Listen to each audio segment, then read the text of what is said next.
झाले आणि अजितदादा 3 वाजता मुंबईत दाखल झाल्यात। काल शहांसोबत झालेल्या बैठकीनंतर तिन्ही नेत्यांची आज मुंबईत बैठक आहे।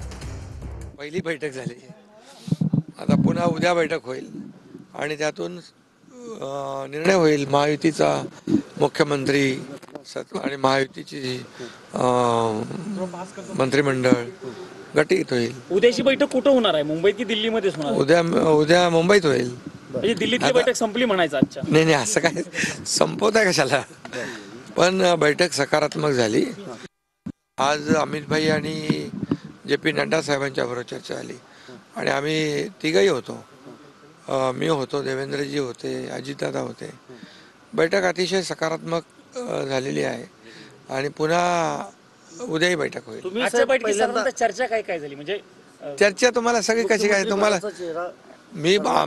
आमची भूमिका काल मी जाहीर केली की महायुतीच्या मुख्यमंत्री पदाच्या उमेदवाराला शिवसेनेचा पाठिंबा कालच मी दिलेला आहे, त्यामुळे तो डेडलॉक संपलेला आहे। नाही, आता ते त्यांचं विधानमंडळाचं नेता निवडीची बैठक होईल ना, त्यानंतर पुढची स्वतंत्र बैठक झाली कोणाची? तटकरेंच्या घरी अजित पवार। अरे त्यांची काय, त्यांच्या पक्षाची बैठक झाली ना, दोन उपमुख्यमंत्र्यांची बैठक झाली। दोन उपमुख्यमंत्री ते आधी आले होते, मी आलो उशिरा, आणि नाहीतर आमची पण तिकडे झाली असती। शपथविधी कधी होईल साहेब?